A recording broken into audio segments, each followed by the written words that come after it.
Satu komando, wartawan.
Pemirsa, di sini saya berada di Villa Lukilo, Korea, Kebumen, Jawa Tengah. Nah, pemirsa di sini, kenapa pemirsa saya diundang di sini untuk hadir?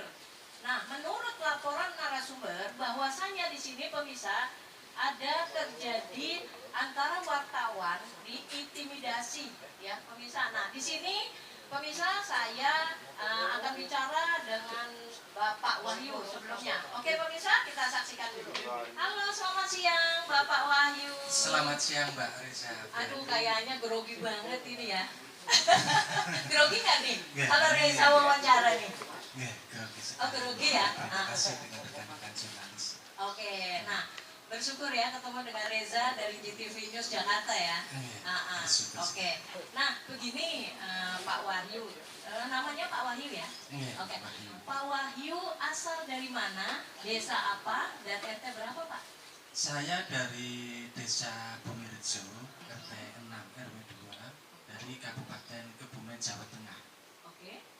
Nah terus saya kan di sini Pak Wahyu ya, saya diundang. Nah saya sangat prihatin ya. Menurut laporan narasumber dari media lain loh, banyak loh. Ternyata bukan satu media loh Pak Wahyu. Nah makanya kami di sini sangat prihatin melihat Pak Wahyu, bahwasanya Pak Wahyu ini sebagai korban ya, merasa diintimidasi. Kalau menurut narasumber loh, yang Reza temu di lapangan secara investigasi, ya toh. Nah sekarang gini, Pak Wahyu, tolong dong ceritakan kronologisnya tuh seperti apa sih di awalnya sampai Pak Wahyu itu diintimidasi terus tiba-tiba itu awalnya gimana sih? Bisa tolong ceritakan Pak Wahyu? Ya, terima kasih Mbak Reza. Jadi ini bermula dari pemberitaan terkait dengan penganugerahan atau dengan pujian lah ya. Dengan pujian terhadap Bupati nonaktif Arif Sugianto, yaitu pujian terkait dengan Hadratus Syekh. Nah dari situ kemudian terjadi pelaporan dari Arif Sugianto, tapi sebelum terjadi pelaporan, malam itu Arif Sugianto sempat menanyakan kepada saya, apakah menelpon saya, apakah benar ini publikasi terkait dengan saya. Saya sampaikan bahwa itu benar. Kemudian Pak Arif Sugianto meminta saya untuk datang ke Morosuta. Saat itu juga karena sebagai bentuk dari tanggung jawab saya, itu saya langsung datang ke sana. Saya langsung datang ke Morosuta, dan kebetulan memang waktu saya ke Morosuta itu HP saya itu tertinggal karena saya dari rumah, saya langsung ke Morosuta.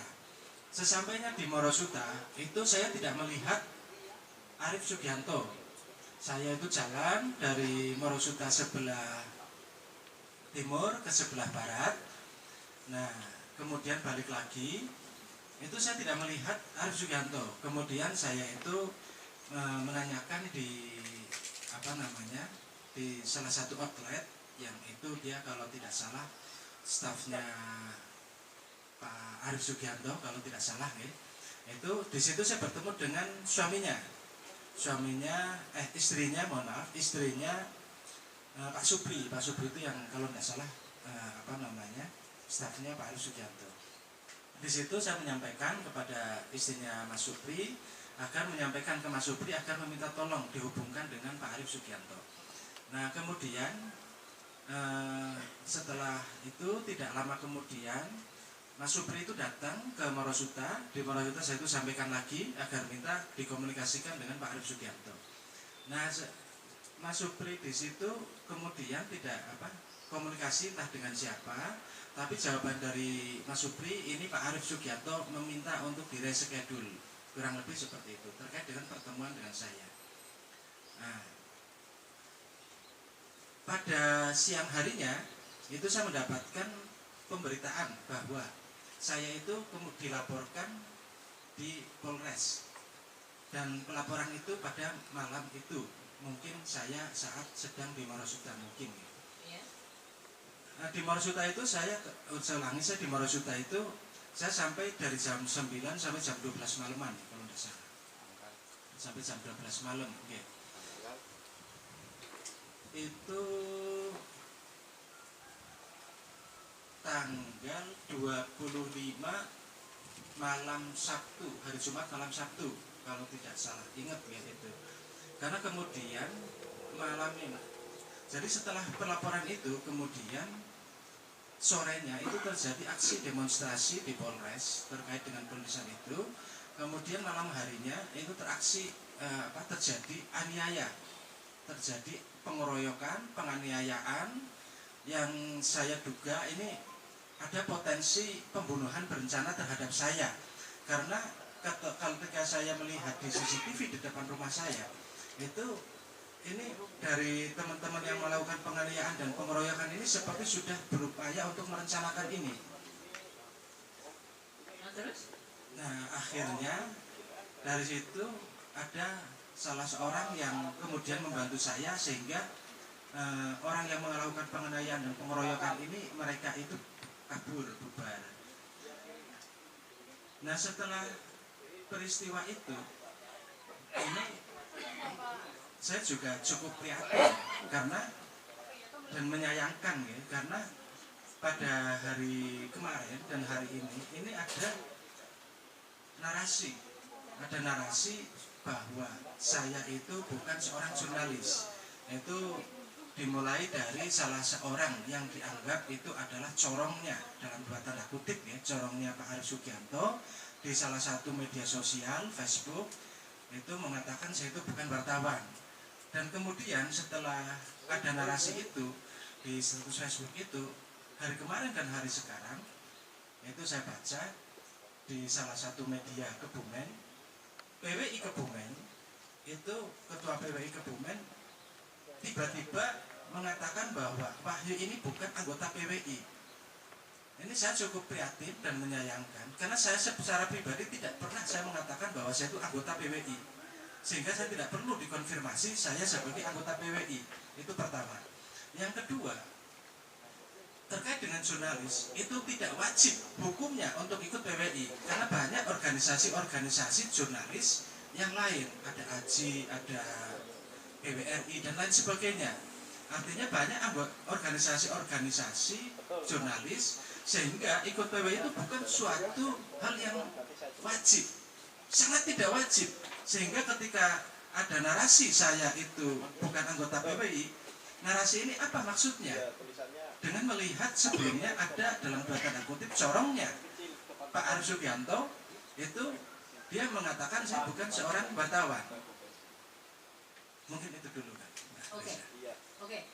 Pak Wahyu, yang saya mau tanyakan lagi, pada saat itu terjadi insiden kejadian dikeroyok itu di daerah mana Pak? Dan hari apa, jam berapa, bulan apa Pak? Kalau boleh tahu Pak. Pengeroyokan itu jadi permintaan pertemuan dengan Pak Arief Sugianto itu pada malam Sabtu, Jumat malam Sabtu. Kemudian terkait dengan penganiayaan itu Sabtu malam Minggu di rumah saya tanggal 26 Oktober 2024. Oke. Nah, pada saat pengeroyokan itu kejadiannya kan di dalam rumah mungkin ya, di tempat alamatnya TKP-nya Pak Wahyu ya? Atau di mana? Di luar dari alamat TKP atau gimana Pak Wahyu?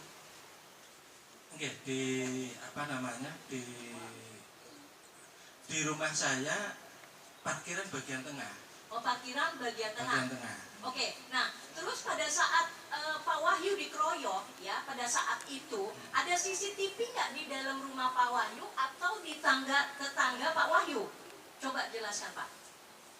Di depan rumah saya ada CCTV, kemudian di tetangga itu juga ada CCTV Adira Finance, dan di depan rumah saya FIF itu juga ada CCTV dan kita sudah ambil semua CCTV ini dan kita sudah sampaikan kepada pihak penegak hukum. Oh itu ya, oke. Nah terus untuk keluarganya Pak Wahyu sendiri, istrinya, anaknya itu mereka bagaimana itu? Apakah kena ancaman atau bagaimana itu? Apa hanya seseorang aja, yaitu sebagai Pak Wahyunya aja diancam atau bagaimana Pak? Keluarganya ikut campur apa enggak itu nanti di ini Pak, dikeroyoknya tuh Pak? Kalau ancaman secara langsung terhadap keluarga saya itu tidak ada. Akan tetapi dari keluarga saya, khususnya istri saya itu memang sangat shock ya, sangat shock sekali karena pertama kali ada di banyak orang masuk ke dalam rumah dan melakukan penganiayaan, pengeroyokan, pengerusakan terhadap saya. Oke. Nah, untuk Pak Wahyu sendiri di sini, Pak Wahyu ini sebagai apa sih Pak? Misalkan Bapak sebagai wira swasta atau Bapak sebagai jurnalis atau Bapak? Untuk posisi Bapak sekarang, apakah Bapak sebagai wira swasta atau sebagai apa? Coba tolong jelaskan Pak, karena Bu Reza belum tahu nih Pak. Ya, salah satunya saya sebagai seorang jurnalis, dan memang dunia jurnalis itu sudah ada dalam diri saya sejak saya itu mahasiswa. Saya dulu ikut di lembaga pers kemahasiswaan dan saat ini saya itu sebagai jurnalis di siaran Indonesia. Oh gitu ya, oke. Nah Pak Wahyu nanya lagi, itu kenapa Pak Wahyu kok tiba-tiba dikeroyok ya?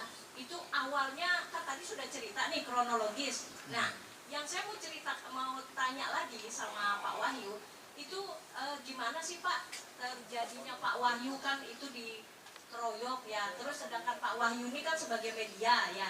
Nah terus apakah yang ngeroyok itu Pak Wahyu mungkin satu orang, mungkin ada yang kenal nggak sama Pak Wahyu secara visnya Pak Wahyu nih, di ini pandangan Pak Wahyu bagaimana? Saya ada yang mengenal dan mereka sebelum melakukan pengeroyokan juga sempat menanyakan terkait dengan pemberitaan itu, yaitu pemberitaan terhadap Arief Sugianto dan pemberitaan terhadap Gus Afif. Kebetulan itu ada dalam satu pemberitaan. Nah, dari diantara mereka itu, kalau melihat dari CCTV mungkin kurang lebih sekitar 20 orang ya kalau tidak salah. Itu diantara mereka yang mengeroyok saya atau yang hadir masuk di dalam rumah saya, itu diantara mereka ada yang saya kenal, diantaranya itu Pak Hanifuddin, kemudian ada juga Asrori, ada juga Jamal, ada juga Fahmi, dan ada juga Mujib. Itu yang saya kenal, yang lainnya tidak saya mengenal. Oke, nah Pak Wahyu, kan tadi Pak Wahyu bilang, saya kan tadi menanyakan ada CCTV di rumah Pak Wahyu atau di tetangga.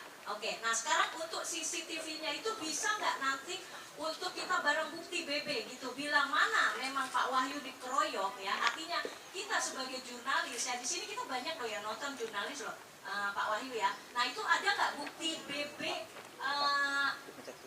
visi itunya apa layar itunya ada nggak? Oke, untuk mereka masuk ke dalam rumah CCTV-nya itu ada.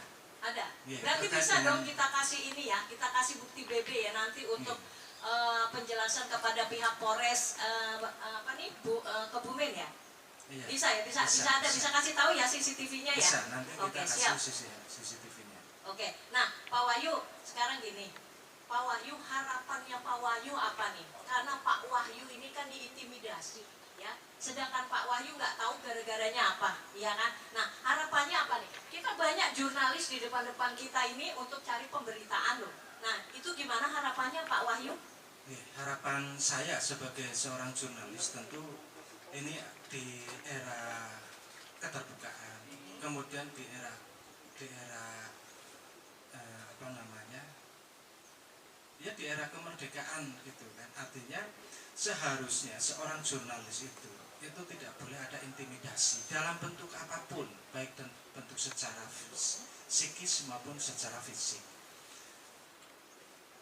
Dan harapan saya juga, alangkah eloknya sesama jurnalis itu untuk tidak sampai melakukan aksi-aksi membangun narasi-narasi framing-framing negatif terhadap jurnalis yang lain. Karena jangan sampai kemudian mengatasnamakan salah satu organisasi jurnalis tertentu kemudian berusaha membangun framing narasi negatif terhadap organisasi jurnalis yang lain. Ini sangat tidak sehat dalam dunia jurnalis kita gitu. Dan saya juga meminta, saya yakin bahwa saya tidak begitu paham terkait dengan Ketua PWI Kebumen. Saya yakin karena dari jurnalis yang ada di seluruh Indonesia juga ada yang ikut di PWI, bukan hanya diikut organisasi lain, ada di PWRI dan lain sebagainya gitu ya.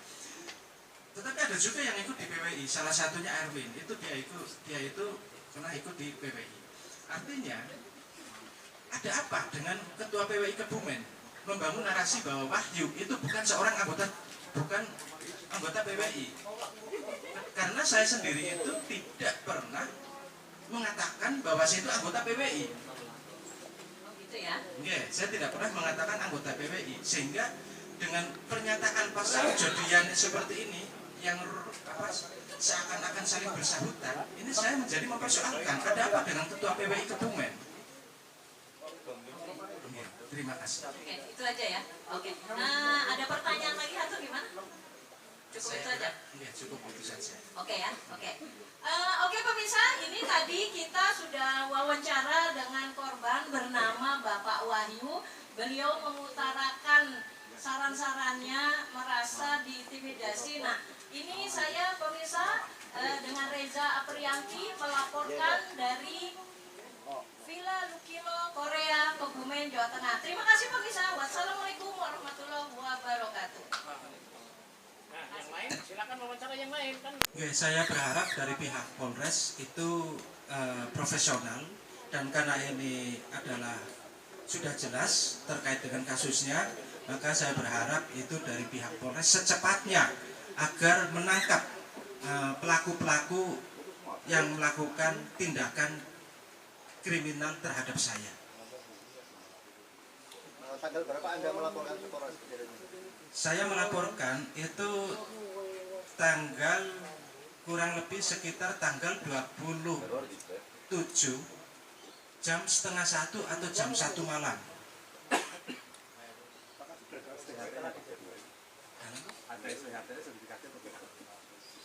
SPHT bukti Pak, LP-nya. Sudah dikasih.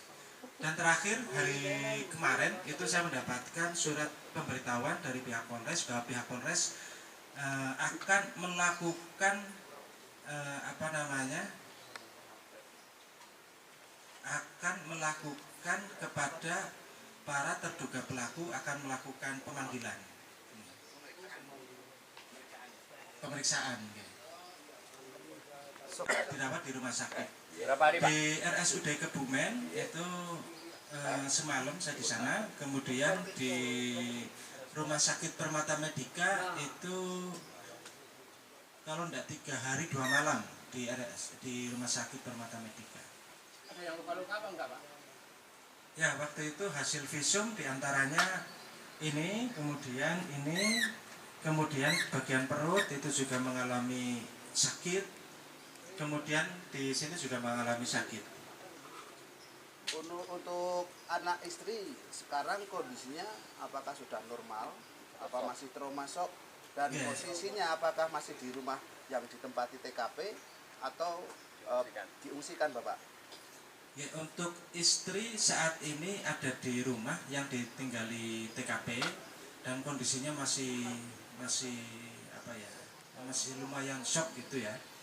Akan tetapi kita alhamdulillah ada sejumlah orang itu yang berusaha membantu kita dengan berusaha untuk selalu memantau dalam 24 jam. Silakan lagi, tadi kan jenengan dari awal kan menyatakan bahwasanya ada jenengan itu mau terkesan ada ancaman dari bentuk suara atau bagaimana?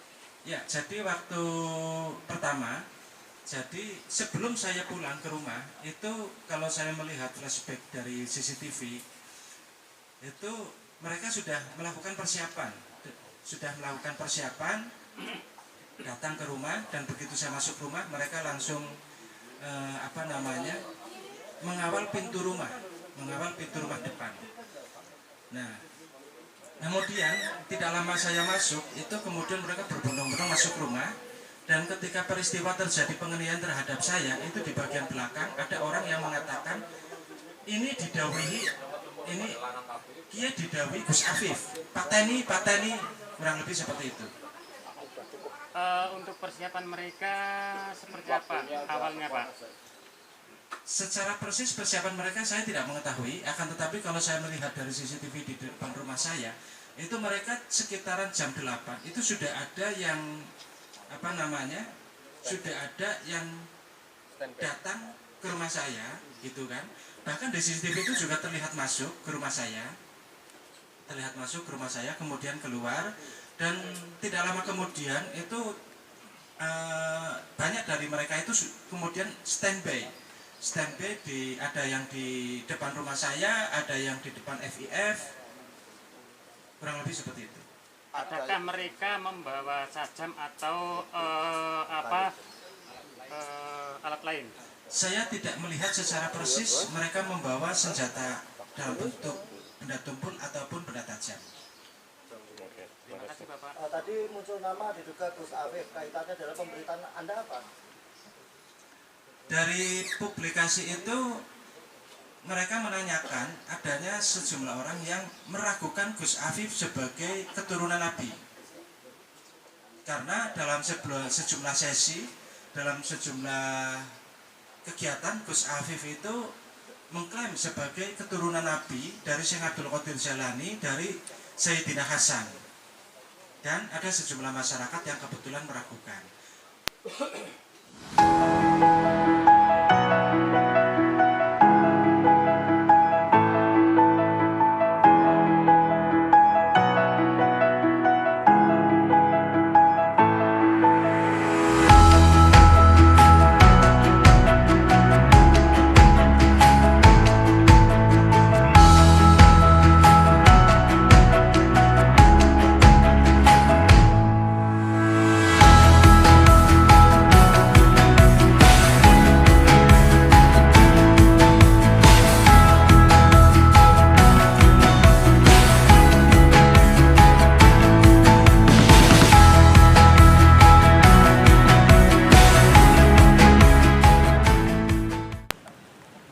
Assalamualaikum warahmatullahi wabarakatuh. Selamat siang. Kali ini saya mewakili dari rekan-rekan Purworejo lewat PWRI tentunya di halaman Mapolres Kebumen. Kita menghadiri acara terkait dengan adanya rekan kita yang diintimidasi dan dianiaya oleh beberapa orang, dan kita akan menindaklanjuti pelaporan serta perwakilan dari rekan-rekan kabupaten yang lain, yang semestinya dan secepatnya para pelaku harus ditangkap dan diusut sesuai hukum yang berlaku di wilayah Indonesia. Terima kasih.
Purworejo,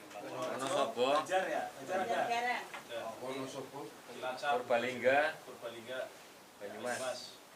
Sebelumnya saya perkenalkan, nama saya Ibtu Aksel Setiardana, Kanitipiter saya.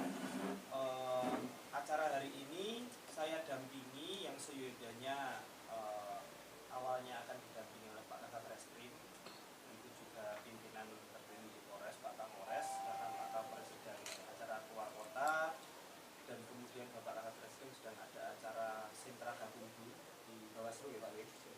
Akhirnya saya selaku penyidik, selaku perwira disuruh mendampingi, diperintahkan mendampingi Pak Kanit Bidung yang saat ini sedang menangani laporan tentang dugaan tindak pidana pengeroyokan yang terlapornya Saudara Jamal. Untuk pelapornya, pengadunya Wahyu Nur Hidayat bin Mardiono Oles ya. Jadi saya di sini akan bacakan gambaran umum karena saya di sini bukan unit yang menangani, saya di sini hanya perwira yang ditunjuk untuk nemenin audiensi rekan-rekan sekalian. Nanti untuk secara khususnya ada pertanyaan nanti dengan Pak Urip, nanti saya bantu jawab juga.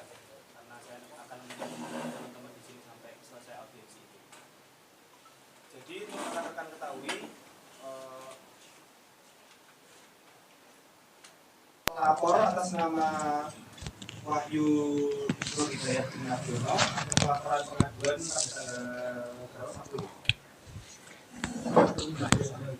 pada tanggal Minggu 27 Oktober.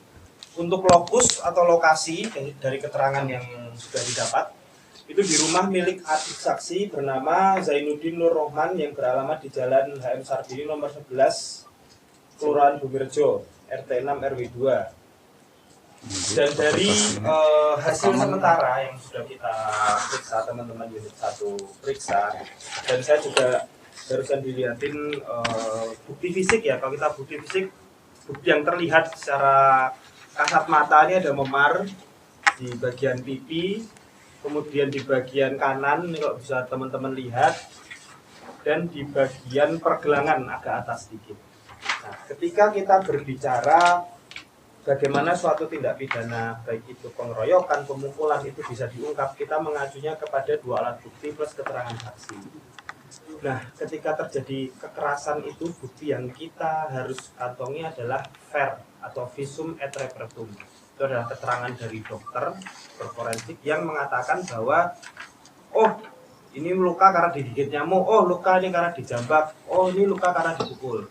Dan saat ini dari teman-teman penyidik di unit 1 sudah mengajukan visum ya, Pak, ya. Di mana? Rumah Sakit Dr. Sudirman Kebumen yang pertama, yang kedua di Rumah Sakit Umum Permata Medika sesuai keterangan dari korban yang berobat di 2 rumah sakit tersebut. Dan untuk kalau teman-teman tanya, ini kan per pelaporan kemarin sampai saat ini kan berarti sudah sekitar 9 hari ya. Dari seminggu lebih lah, seminggu lebih. Saya sampaikan yang dilakukan teman-teman penyidik di unit 1 ini apa saja sih? Nanti untuk lebih detailnya dijelaskan. Tapi saya bacakan, kita sudah melakukan 4 upaya dan 4 rencana ke depan. 4 upaya pertama apa yang sudah kita lakukan? Kita sudah meminta keterangan pengadu, saksi Taslimul Umam bin Suradi, M. Tahrir, dan Zainuddin Nur Rohman bin Margiono. Dan kita juga sudah mendatangi TKP langsung, teman-teman kemarin sudah cek TKP, kemudian mengirimkan SP2HP yang merupakan hak dari pelapor, intinya untuk menerangkan apakah perkara ini masih berlanjut atau tidak. Itu kita mengirimkan SP2HP, dan kita mengirimkan surat permintaan ver visum et repertum ke RSUD Sudirman dan RSU Permata Medika. Inilah yang kita tunggu. Kita nunggu bukti dari apakah luka-luka ini hasil kekerasan atau apa dari visum et repertum. Kemudian setelah ini rencana apa yang dilakukan penyidik atau untuk menindaklanjuti ini penyelidik? Yang pertama meminta keterangan para pihak, istri saksi, dan kemudian berkoordinasi kepada RSUD untuk mengambil hasil ver tadi, kemudian mengirimkan SP2HP dan melakukan penyelidikan untuk mengidentifikasi para pelaku dari rekaman CCTV dan pencarian pelaku. Nah, ini yang menjadi bukan hambatan ya, cuma ini yang menjadi kenapa kita di sini harus bekerja ekstra keras, karena untuk pelaku sendiri ini kita sedang mencari tahu si Jamal ini alamatnya di mana, orangnya seperti apa, dan alhamdulillah kemarin dari saksi ada yang bersedia untuk mengamankan CCTV-nya ya, harap ya. Nanti dari situ kita akan berkoordinasi, kita lihat siapa yang ada di CCTV itu ya, mungkin nanti termasuk kita minta bantuan dari rekan-rekan juga ketika sudah ada petunjuk. Jadi polisi, cepat tidaknya polisi menangani suatu perkara adalah kolaborasi antara penyidik dan saksi-saksi. Ketika saksi-saksi nanti dipanggil mudah, kemudian dari CCTV yang mudah-mudahan nanti kelihatan, kita akan jelas. Karena ketika kita sudah punya nama, tetapi saksi-saksi yang mengarah ke nama itu belum ada, ya kesulitannya di situ. Tapi insya Allah saya selaku perwira di sini, juga Pak Kanit Bidum berkomitmen agar kasus ini ya cepat untuk diungkap. Tapi ya saya mohon untuk saksi-saksinya kita dipermudah juga, dan kita juga akan melakukan koordinasi awal dengan jaksa penuntut umum. Ini koordinasi awal itu terkait nanti penerapan pasalnya, yaitu kita akan bahas nanti ketika dari terlapor sudah bisa kita identifikasi siapa, kita panggil di sini, perannya seperti apa, baru kita bisa mengidentifikasi ini pasal yang mau kita sangkakan apa, seperti itu. Mungkin ada tambahan Pak Kanit? Mungkin nanti ada tambahan dari teman-teman. izin. Ya, jadi dari kami kebetulan yang menangani di unit 1 Bidung, kita masih berkoordinasi dengan korban berikut saksi juga, dan terlepas dari itu kita juga aktif untuk melakukan penyelidikan. Jadi kita tidak diam begitu saja di luar dari perkara yang kami tangani yang begitu banyak. Mungkin dari kami sekilas seperti itu. Sini. Ya, monggo kalau ada pertanyaan dari teman-teman media, monggo, mumpung lagi di sini kita diskusikan, yang jadi pertanyaan ditanyakan. Dan sejauh mana kesulitan mencari para pelaku, sedangkan pelaku itu jelas-jelas orang Kebumen sangat paham orang-orang Kebumen, apalagi Nyun Sewu. Mereka itu sudah terkenal sekali. Mereka ada di mana, siapa, terus kemudian dia setiap harinya dengan siapa. Kalau memang dari pihak Polres menginginkan teman-teman media membantu, kita siap. Ya, begitu. Ya. Yang lain monggo. Ya, saya jawab dulu. Kita dalam kepolisian mengenal istilah evidence based policing atau pemolisian berdasarkan alat bukti. Kita tidak boleh mengungkap atau mentersangkakan seseorang berdasarkan asumsi, berdasarkan perkataan tanpa adanya evidence atau barang bukti. Kenapa kita sedikit memakan waktu? Karena kita mengumpulkan barang bukti itu. Barang bukti itu isinya apa saja sih? Keterangan saksi jelas. Makanya tadi saya sampaikan, ini alhamdulillah ada saksi yang mau menyerahkan CCTV. Nah, ketika saksi sudah didukung dengan bukti CCTV, ditambah dari keterangan-keterangan teman wartawan mungkin yang menerangkan, oh Pak, orangnya di sini, kan ada kesesuaian. Tapi ketika itu terbalik, dimulai dari, oh ini Pak, orangnya ini, kemudian kita amankan, kita yang salah, kita akan kena pra-peradilan. Karena kita tidak memunculkan bukti itu, tapi langsung mentersangkakan seseorang. Jadi teman-teman tenang saja.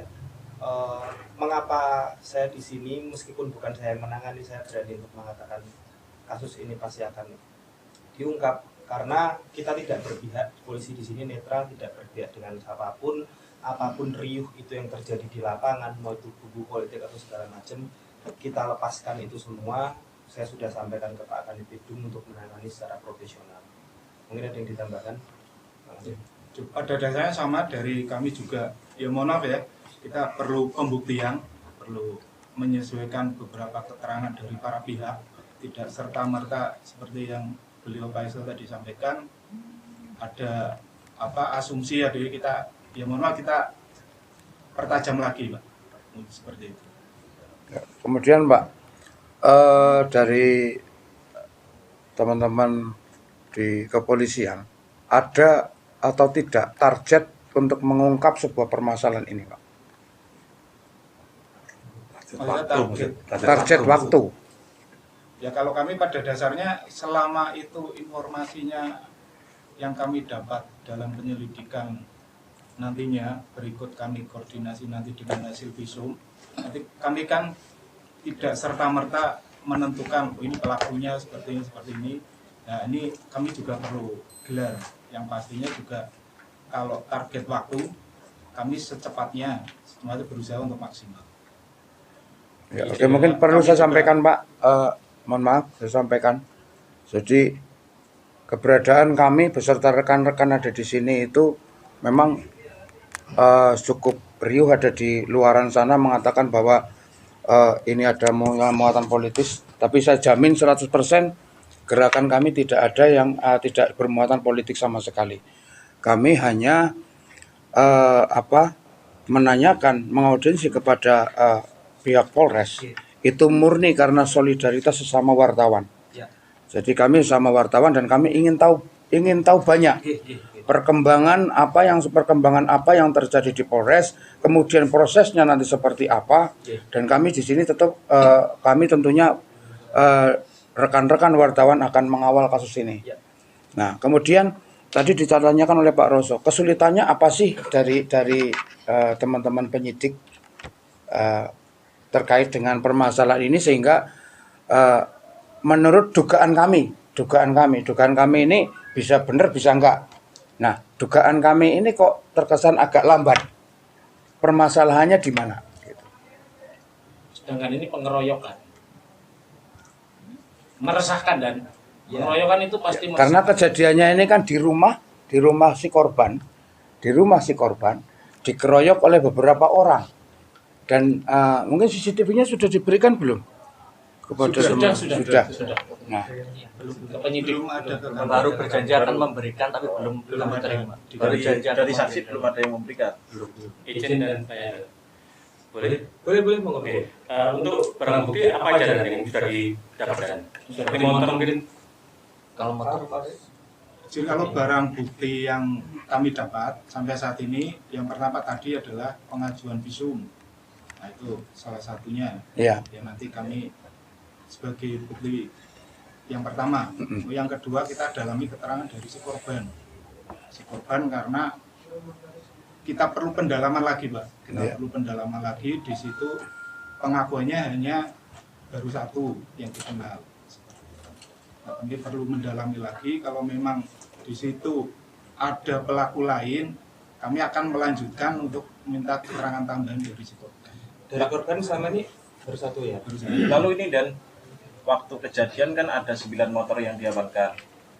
Itu gimana dan terkait motor itu sudah diidentifikasi belum pemiliknya? Nah kalau sepeda motor ini kita masih jalan juga, Mas. Kita masih jalan, lalu di situ ada plat luar juga yang diduga. Cuma untuk mengidentifikasi kita perlu waktu juga.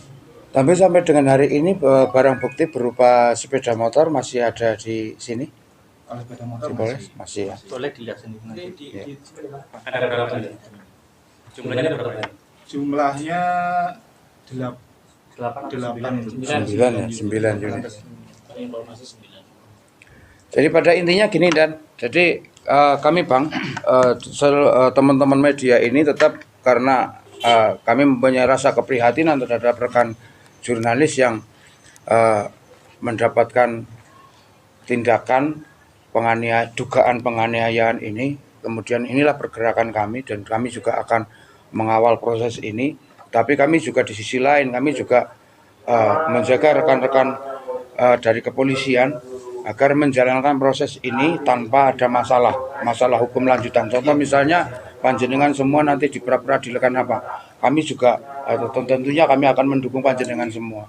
Ini bentuk sinergi antara kami awak media dengan rekan-rekan di kepolisian. Jadi saya ucapkan terima kasih ya, karena ini saya paham bagaimana ketika rekan sendiri mungkin menjadi korban, itu bagaimana teman-temannya juga ikut merasakan. Dan saya terima kasih lah rekan-rekan wartawan di sini, artinya kompak untuk kepedulian rekannya. Dan terima kasih juga kalau dari rekan-rekan wartawan juga menghargai prosedur ini. Intinya tidak ada alasan bagi kepolisian untuk memperlambat suatu kasus, itu salah juga. Tetapi tidak ada alasan bagi kepolisian juga untuk mempercepat kasus tanpa adanya bukti yang cukup.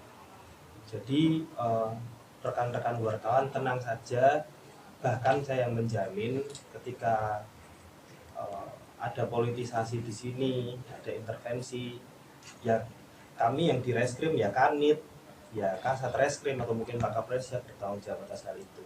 Karena tugasnya kami di sini bukan untuk berpolitik, tapi untuk menyelesaikan kasus. Dan tidak ada alasan bagi kami untuk memperlambat kasus ketika semuanya sudah jelas. Dan nanti mungkin bisa dibantu follow up Mas untuk CCTV-nya, untuk bisa segera dihadirkan ke sini biar kita bisa sama-sama lihat ya Pak Urip ya. Berarti dari saksi Sen kemarin belum menyerahkan CCTV ya? Belum. Dari ya mungkin yang berada di grup ada kan yang di grup itu kemarin kirim itu bisa ada berapa? Oh itu itu sama sekali belum ada yang masuk dan CCTV dan titik CCTV-nya berapa? Ya. Ada yang di Rocket Chicken, ada yang dari FIF, berarti belum meminta CCTV dan belum. Ya, kemarin kita koordinasi dengan Pak Sin ya. Iya. Dengan Pak Sin. Saya akan memberikan CCTV besok ini, tapi karena kan ditunggu sampai sekarang belum diberikan. FIF itu baru kan menjanjikan Pak Sin yang di tempat FIF itu, terus yang di Rocket juga. Nah, tapi saya ada CCTV yang di Rocket nanti tak kirimkan. Berarti satu titik di Rocket. Satu titik. Nah, di rumahnya Nah di dalam kebetulan tidak ada CCTV, hanya di arah lorong. arah masuk. Mohon izin Dan, sudahkah sistem yang dari rumah sakit itu sudah diambil belum dari pihak kepolisian? Nah ini tadi kami menyampaikan, kami koordinasi untuk hasilnya. Suratnya sudah dikirim tapi untuk hasilnya menunggu dari rumah sakit. Menunggu ada dokternya. Dokternya hasilnya kapan? Terus ini Dan, apakah tidak lebih baik ketika meminta CCTV seperti di FIF itu kan punya orang ya Dan, perusahaan, apakah tidak lebih baik yang meminta kepolisian Dan daripada saya? Nanti nunggu vaksin seperti apa kita. Kemarin informasinya udah diamankan vaksin. Nanti kalau dari kita ya nggak apa-apa sebenarnya Mas, cuman kan kemarin karena ada saksi yang mengatakan mau sudah diamankan, ya udah kita menunggu. Kita menunggu. Karena kan tidak semua titik itu punya vaksin. Oke, ya nanti artinya ketika ada CCTV yang harus kita amankan ya pasti kita amankan. Ada dari rekan-rekan yang lain ingin menanyakan? Kesimpulan sampai hari ini sejauh mana dari Polres menindaklanjuti Pak? Kesimpulan saja. Kesimpulan sebenarnya tadi dari awal dari awal sudah disebutkan ya. Oke, jadi mungkin begini Bang, izin. Intinya kami semua ini hanya ingin kepastian. Hanya ingin kepastian bahwa kasus ini tetap akan berjalan dan tetap akan diselesaikan dengan target mungkin bisa kalau memang bisa dipercepat ya bisa dipercepat, karena ini kan juga akan meringankan pekerjaan dari rekan-rekan kepolisian sendiri, dan kami juga tidak ingin kasus ini akan kemudian berlarut-larut, apalagi sampai dengan kasus ini kemudian mangkrak. Yang penting kami semua hadir di sini hanya ingin mendapatkan kepastian itu, Bang. Mungkin ada lagi tambahan? Izin Dan, saya kan perwakilan dari Kebumen. Saya juga tidak mau teman-teman luar kota ada 7 kabupaten pulang dengan tidak puas. Mohon nanti ketika di luar, ketika pengen wawancara, mohon dilayani Dan. Di luar, gak apa-apa sebentar. Biar semuanya puas lah. Saya juga nggak mau nanti ada bahasa-bahasa, ada berita-berita yang ini kan terkesan tertutup menurut mereka yang di luar. Nanti sebentar lah di luar wawancara terkait hasil audiensi. Terkait hasil ini. Kalau terkait itu, menurut saya rekaman dari sini sudah cukup ya. Ya tapi kan mereka nggak puas Dan. Mereka bukan anak buah saya. Ya. Jadi mereka punya kewenangan masing-masing. Tolonglah, Dan. Ya ini untuk wawancara saja. Untuk wawancara hasil dari mediasi ini, hasil dari audiensi. Saya mengerti kepolisian, tapi tolong kepolisian juga mengerti saya sebagai tuan rumah. Mungkin nanti nih untuk keterangan ini karena kita di sini udah ada divisi-divisi juga ya Pak. Harusnya jaringan juga lebih ngerti juga. Nanti untuk dari itu terpusat dari Humas Polres Kebumen. Humas Polres Kebumen. Kalau dari penyidik Satreskrim, pertanyaan apapun kita lakukan tapi di ruangan ini. Karena tugas kita juga sudah berbeda. Iya, oke mungkin. Seperti itu ya, Bang Abdullah. Biar tidak campur aduk nanti kita malah susah. Ya kalau mau nanya Bang Abdullah. Mungkin terkait pemberitaan ini, mungkin ada sangkut dengan yang kejadian seperti ini. Karena bagaimanapun juga yang sudah saya sendiri selaku rekan kebetulan beberapa bulan yang lalu rekan kita juga kebetulan seorang media dilaporkan ke pihak Polres Kebumen sendiri, kemudian sampai diproses. Walau pada prinsip tidak sampai polis, tapi sempat pihak Polres sendiri melakukan gelar perkara.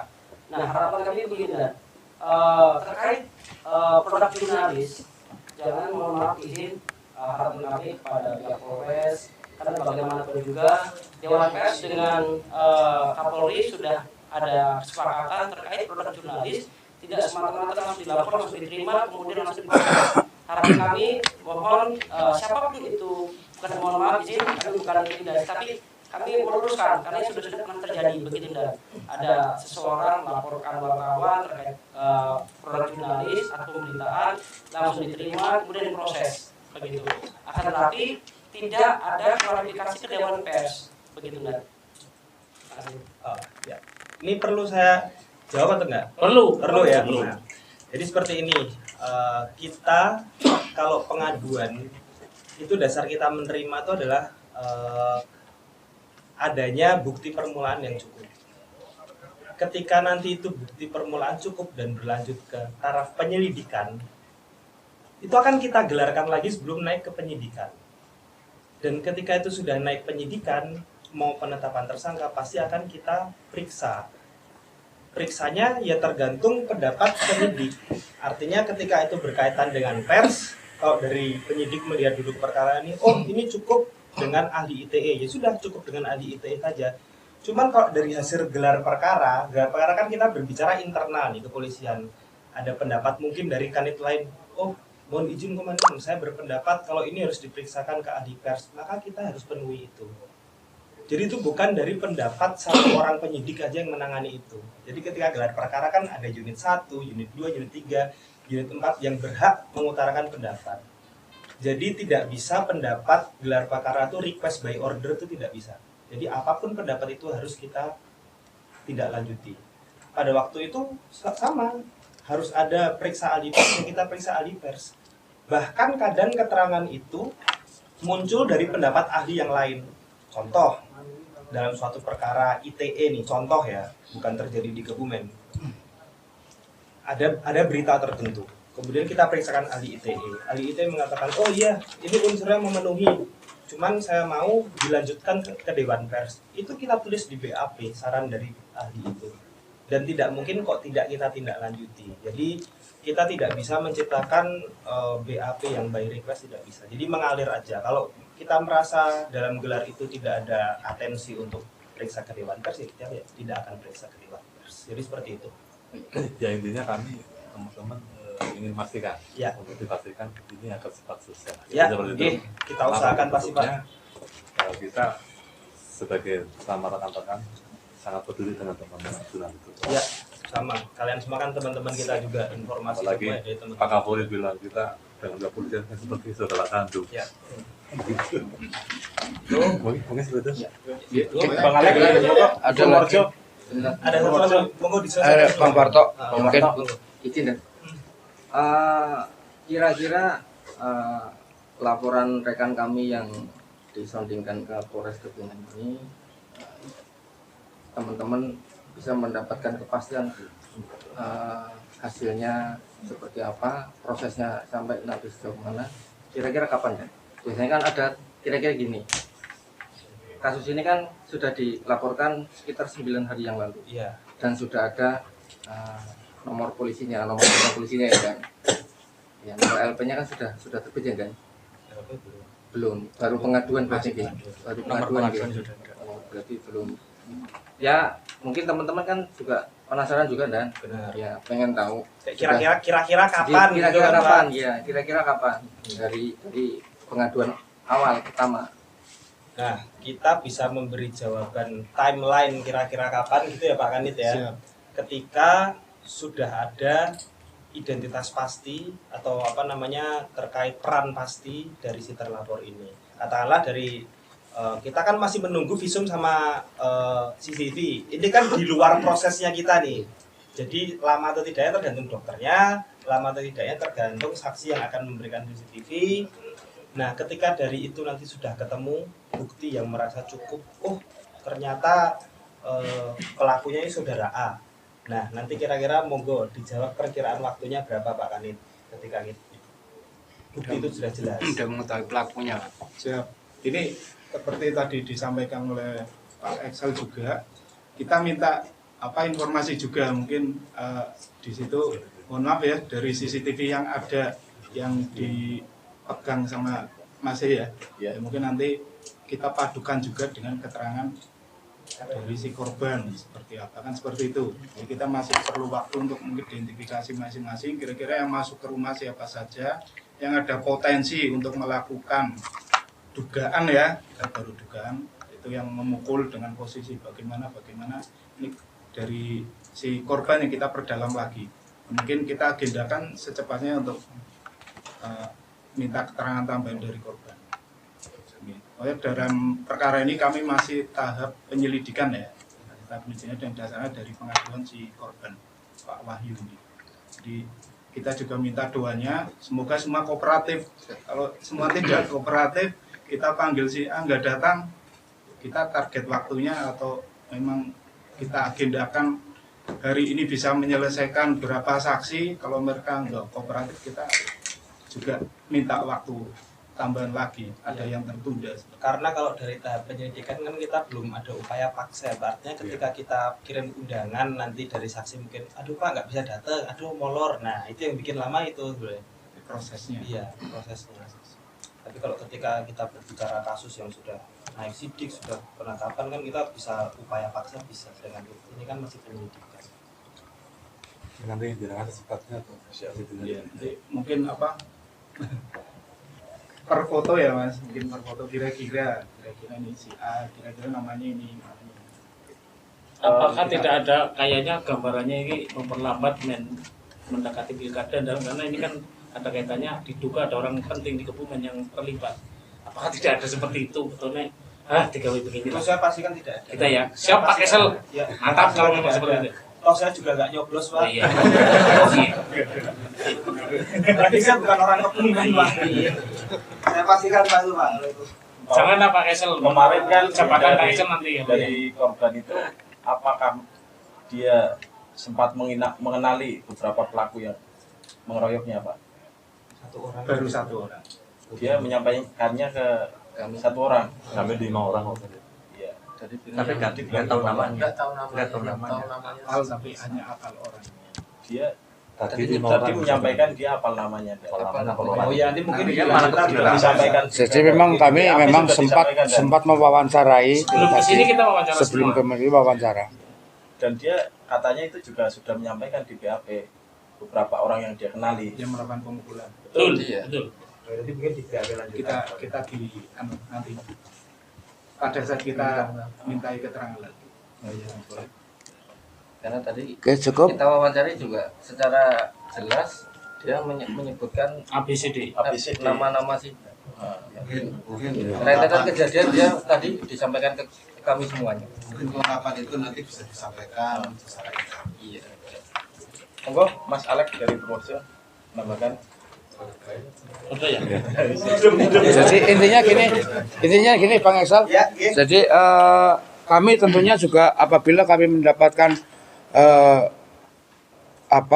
sesuatu yang bisa membantu teman-teman dari kepolisian yang dibutuhkan, misalnya bukti misalnya seperti rekaman CCTV atau apapun yang memang atau pengakuan, itu informasi-informasi yang penting terkait dengan penanganan kasus ini kami akan berikan. Siap, terima kasih. Pintunya lewat seperti mana itu. Pertanyaannya? Tapi lewat mana pintunya? Pintunya ke Pak Urip apa kemana? Yang terakhir kan Pak Urip. Ke Pak Urip. Oke. Kalau gitu kami serahkan ke Pak Urip nanti. Ya. Berarti jawabannya ini SOP-nya enggak begitu. Kan begitu. Jadi gitu. Nah, intinya seperti itu. Jadi yang jelas kami hadir di sini hanya kepengen mendapatkan kepastian bahwa kasus ini tetap akan berjalan dan akan segera untuk diselesaikan permasalahan ini. Selesainya nanti kalau memang harusnya langsung ke ini karena penganiayaan, ya dugaan penganiayaan ini harusnya ya tetap dilanjutkan seperti itu. Keinginan kami seperti itu. Namun demikian kami juga menghargai dari proses rekan-rekan di kepolisian untuk proses penyidikan sampai dengan nanti proses sampai ke persidangan. Kami tetap akan menghargai itu, tetapi kami juga secara umum teman-teman wartawan mendesak dari rekan-rekan kepolisian agar menangani permasalahan ini tentunya dengan secara proporsional. Wartawan Kebumen kan santun Pak Eksel, kita nggak pernah intervensi kepolisian. Tapi tolong ketika teman saya dilukai, maka sampai rambutnya putih akan kita bela. Iya. Siap. Oke? Ya, siap. Untung rambutku putih tak semir. Tapi rambutku putih. Saya terima kasih. Saya terus kasusnya.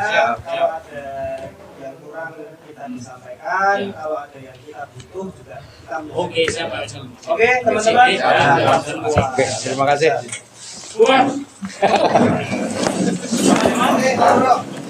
Dengan Pak Jawa.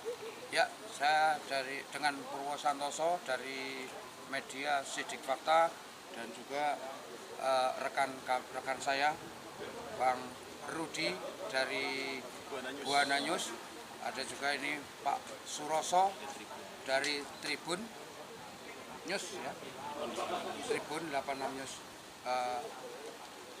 Izin melaporkan kegiatan kami pada siang hari ini di Polres Kebumen.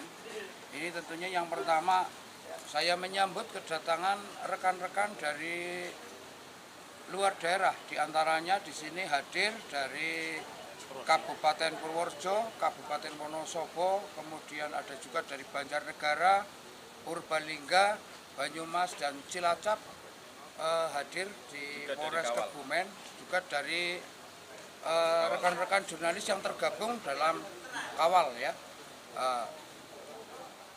Tentunya ini adalah bentuk solidaritas kami dari rekan-rekan jurnalis yang mendapati ada salah satu rekan jurnalis, rekan wartawan yang mendapatkan perlakuan yang tidak menyenangkan. Di antaranya adalah dugaan penganiayaan yang dilakukan oleh beberapa orang dan sudah dilaporkan kepada pihak yang berwajib. Dalam hal ini adalah kepolisian Resort Kebumen.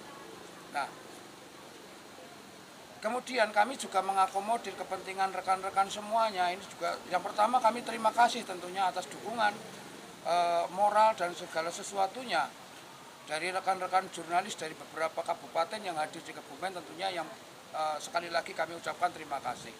Kemudian yang kedua, kami mengharapkan kepastian bahwa proses pengaduan yang dilakukan oleh korban, yang mana korban tersebut adalah salah satu jurnalis, salah satu wartawan, rekan kita semua, ya. Dan kita atas nama profesi kami melakukan solidaritas untuk membela, kemudian mengadvokasi, tentunya secara proporsional tentunya. Nah, kemudian kami sudah melakukan audiensi tadi dengan rekan-rekan dari kepolisian, dalam ini adalah Bidum, ya, yang didampingi oleh Kanit Tipiter tadi sudah menyampaikan, kemudian menerima kami dengan baik, kemudian membicarakan maksud dan tujuan kedatangan kami tadi sudah disampaikan, dan kita sudah mendapatkan jawaban bahwa kami yang hadir di sini, seluruh media yang hadir akan mendapatkan kepastian dari pihak kepolisian terhadap proses yang akan berjalan nanti. Ya, mungkin demikian, Bapak. Oke, jadi tanggapannya jangan bagaimana hasil dari audiensi tadi, Pak? Ya, tanggapan saya memang kalau rekan-rekan kepolisian untuk memuaskan kami tentunya ya belum tentu bisa, kan gitu. Karena ada batasan-batasan tertentu. Tetapi paling tidak kami sudah diterima, kami sudah terima kasih kepada rekan-rekan dari kepolisian, dari Polres Kebumen, sudah bisa menerima kami, sudah bisa mengakomodir kepentingan kami, dan sudah mengetahui apa maksud dan tujuan kami. Demikian, Pak. Harapannya, Pak? Harapannya proses yang berjalan ini tentunya harus berjalan sebagaimana mestinya, sesuai dengan perundang-undangan yang sudah mengatur. Karena tidak ada satupun orang di negara ini yang kebal terhadap hukum, tapi siapapun harus tunduk terhadap hukum. Oke, siap. Terima kasih, Pak. Baik, terima kasih. Tindak lanjut laporan sudah sampai mana? Ya, jadi terkait dengan laporan pengeroyokan ini kan sebenarnya sudah masuk di Polres beberapa waktu yang lalu, dan menurut hitungan saya ini sebenarnya sudah cukup lama gitu ya. Jadi kalau misalnya tadi saya mendengar tahapannya masih penyelidikan, belum naik ke penyidikan, menurut saya Polres Kebumen ini terkesan sangat lambat dalam menangani perkara ini, karena bukti-bukti saya kira juga sudah jelas. Terus korban ini juga masuk rumah sakit tidak dapat melakukan aktivitas itu 3 hari ya. Terus sepeda motor yang digunakan oleh pelaku ini juga jelas ada. Terus yang lain juga adalah bahwa sebenarnya di awal itu sudah diamankan 1 orang, tetapi itu dilakukan pelepasan. Saya nggak tahu persis apa motif daripada kepolisian Resort Kebumen untuk melakukan pelepasan itu. Terus yang berikutnya ini adalah kenapa kami berharap Polres Kebumen untuk bagaimana cepat memproses ini, karena ini kan yang tersangkut ataupun yang ada di dalamnya ini kan beberapa pihak yang menurut saya itu cukup penting ya, keterlibatan misalnya pondok pesantren ataupun keterlibatan daripada santri dari beberapa pesantren yang ada. Terus yang kedua juga dugaan ada pejabat juga yang terlibat. ini apakah yang justru menyebabkan lambannya proses ini atau yang lain. Padahal kalau kita mencoba melihat apa yang dilakukan klien saya atau Mas Wahyu sebagai jurnalis, saya kira hanya menyuarakan keadaan ataupun kondisi yang ada. Dan kalau misalnya jurnalis ataupun teman-teman media sudah diperlakukan mungkin bisa disebutkan Pak terkait pejabatnya itu Pak.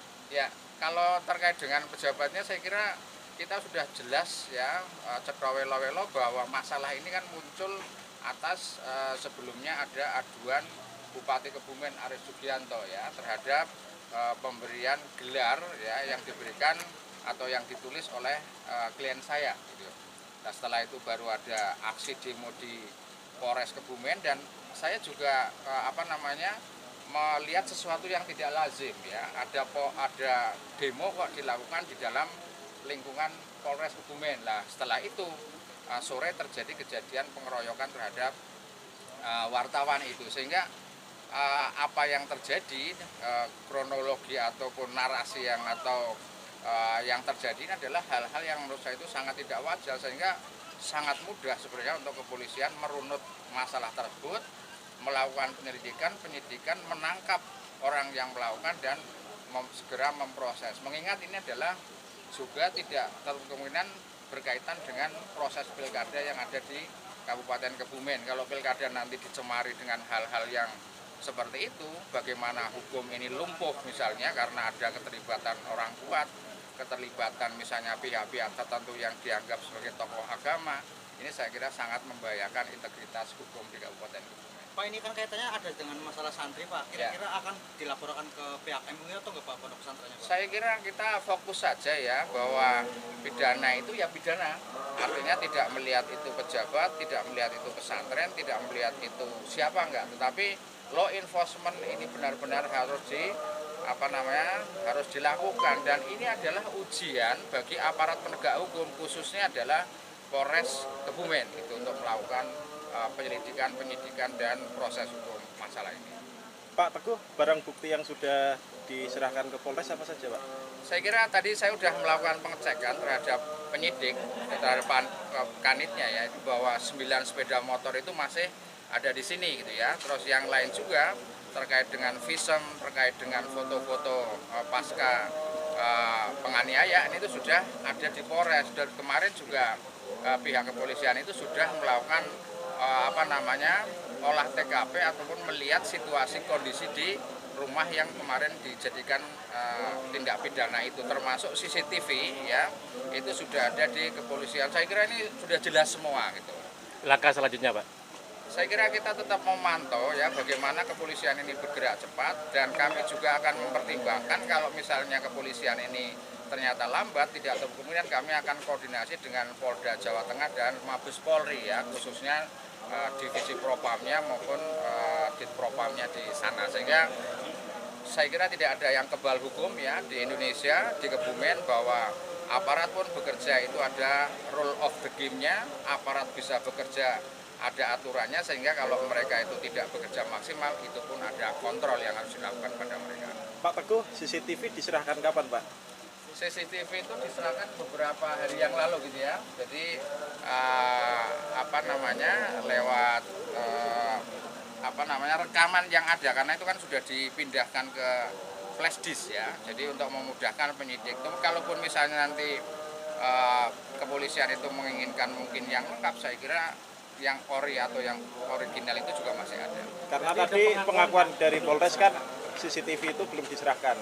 Ya kalaupun misalnya ada pengakuan atau pernyataan seperti itu, saya kira tidak terus tidak harus kita permisi terhadap kerja kepolisian. Harusnya kepolisian itu malah mengambil dari awal. Kenapa misalnya sampai lalai seperti itu ya, sehingga itu sama sekali tidak akan melemahkan ya bahwa publik, bahwa masyarakat itu yang dianggap lengah, justru kepolisian yang lengah. Harusnya kalau begitu ada kejadian, CCTV diamankan, terus bukti diamankan, tersangka diamankan, tidak terus malah abai seperti saat ini gitu. Jadi sama sekali itu tidak menjadi alasan pemaaf atau pembenar bagi pihak kepolisian. Pada tadi disebutkan kan ini soal masalah perkara ini kan ada sangkut pautan dengan pilkada Pak. Ya kan, apalagi calon ini kan termasuk sebelumnya kan mencalonkan diri sebagai bupati kan. Nah, kira-kira harapan untuk Polres sendiri Pak? Saya kira ini adalah sekali lagi test case ya, bahwa kepolisian itu bisa melakukan penegakan hukum terhadap masalah apapun, tidak terpengaruh sama penguasa, tidak pengaruh misalnya dengan santri, kiai atau pondok pesantren, tapi semua di hadapan hukum itu sama, termasuk di sini adalah perlindungan terhadap teman-teman media, sehingga ini menjadi sebuah prioritas. Kita tunggu kerja kepolisian Kabupaten Kebumen yang terbaik, saya kira. Saya kira satu kali lagi, sudah sempat turun SP2HP? Yang keterangannya seperti apa? Kalau yang terkait dengan SP2HP kemarin yang kami terima itu baru yang terkait dengan pengerusakan rumah ya, dengan pelapor lain, tetapi masih adiknya Mas Wahyu atau klien kami, karena semua sama-sama klien kami. Tapi kalau yang terkait dengan ini progresnya seperti apa memang kami belum melihat, tetapi setidaknya saya melihat apakah barang bukti itu masih ada di sini, terus yang lain-lain tentu terus-menerus kita tanyakan kepada penyidik. Sudah berapa kali turun SP2HP? Kalau yang satunya itu baru 1 kali, ya baru 1 kali. Ke Polda Polda.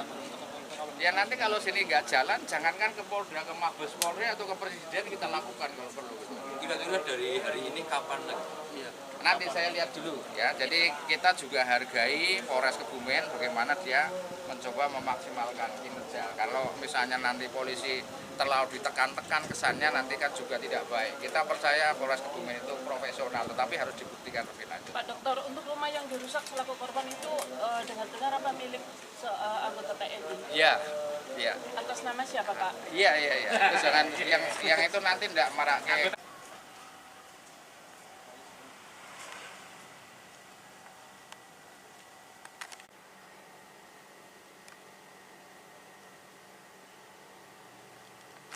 Loro, telu. Melu. Jaya. Sing untune ompong minggem. Yuk. Jaya. Oh, sudah. Wis lah, cekrek. Wis lah. Sing elek aja melu foto. Wartawan, Jaya, Pak. Ayo, awal. Yuk, 1, 2, 3. Sip. Video, siap. Video itu. Wartawan. 1 komando, wartawan Jaya. Wartawan. 1 komando ya? Iyalah. Latihan dulu. 1 komando, wartawan. Jaya. Ngelarani wartawan antemi. Ya. Yuk, ulangi lagi. Balani. Ya, 3. 1 komando, wartawan.